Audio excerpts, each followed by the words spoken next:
A whole separate halacha, with its own set of rules and its own reason, is that of walking next to somebody who's praying Shmona Esra. Over here, there's a different reason given, and that is because it will ruin his concentration. I'm sure you've had that experience that you're trying to pray Shmona Esra and somebody walks past you. It's distracting. It makes it harder to daven, and therefore the halacha is that it's forbidden to walk in front of somebody who's praying their Shmona Esra. So you wouldn't be allowed to walk over here. How about walking on the sides? Can you walk over here or over here? So again, this is a machlokas. The Shulchan Aruch says that it's only forbidden to walk on the front of somebody davening, but on the sides, here and here, that's okay. So Shulchan Aruch allows that. Whereas the authorities, the Mishnah Berurah, the Magen Avraham, and others bring the opinion of the Zohar, the famous Kabbalist, Shimon Bar Yochai, who writes that it's forbidden even on the sides. You're not allowed to walk, according to the Zohar, even on the sides of somebody who's praying their Shemona Esra. The final halacha is that if it's possible, you should be strict even regarding the sides and not walk along the side of somebody who is praying Shemona Esra. But since it's a machlokas, if there is a need, it's a shas hadchak, you have some pressing circumstances that some particular reason why you have to walk along the sides, then you can be lenient. What about taking 3 steps back? We know that at the end of Shemona Esra, when you finish praying, what do? That's right, you go 1, 2, 3. Take those 3 steps back. Can you do that?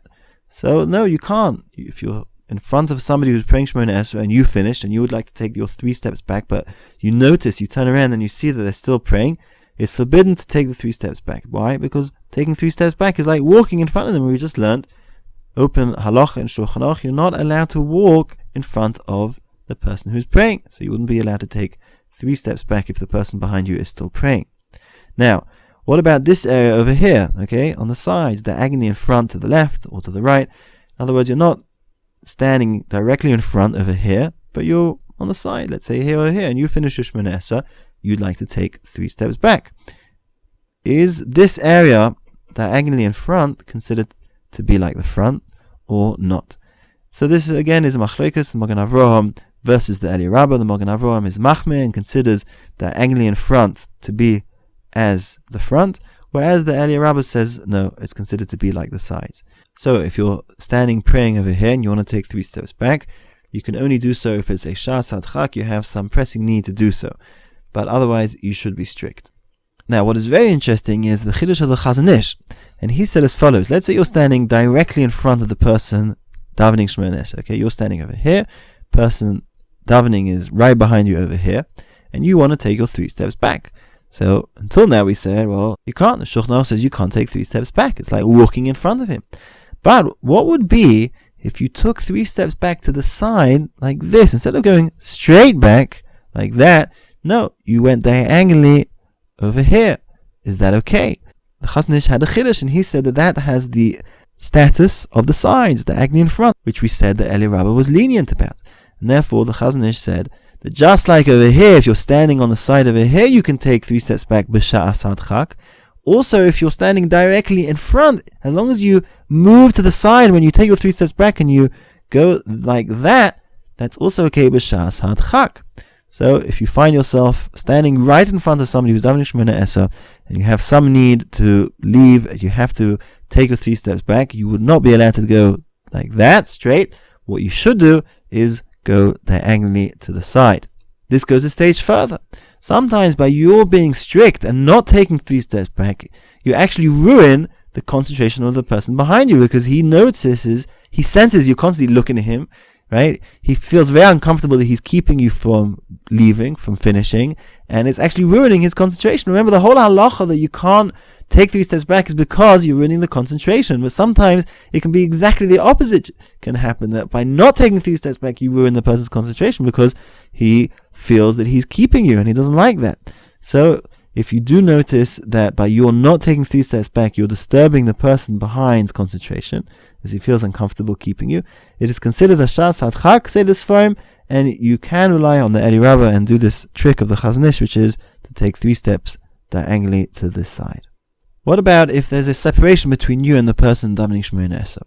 So even though in regards to sitting in front of somebody who's praying, we said that as long as you have a separation, a hefsek that is 4 tefachim wide and 10 tefachim high, it's okay.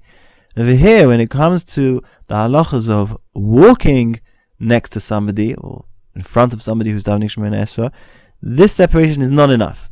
And the reason is because the two halachas really have their own set of reasons.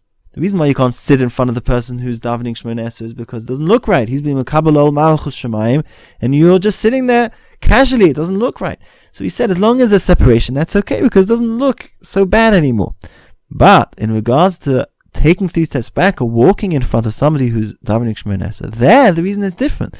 There the reason is because you're ruining his concentration. And even though there is this separation, this shul bench, it doesn't help, because he can see you and he sees you moving, and that will also ruin his concentration. And therefore the poskim say that a shul bench, which is 4 tefachim wide and 10 tefachim high, would not help to allow you to take 3 steps back. It would help to allow you to sit down, we mentioned, but it does not allow you to take 3 steps back. If you want to take 3 steps back based on having a separation between the two of you, the separation would have to be so tall that the person behind you couldn't see, right? If you have an amud, you have a pillar, like there are in shuls like this one, or you have some kind of mechitza, anything, any wall, any break between the two of you that the person can't see you, well, that's okay, because you're not ruining his concentration.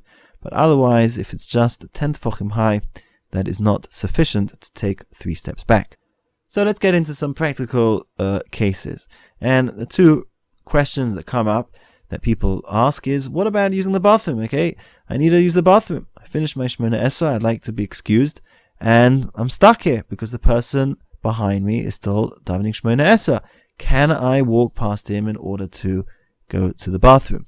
The halacha is that only if the person needing the bathroom is about to be over the prohibition of Baal Teshaksu, which means that it's really imminent, that he has to go right now, then it is a prohibition to keep it in, and you would be allowed to walk past a person davening Shemona Esrei in order to use the bathroom in those circumstances.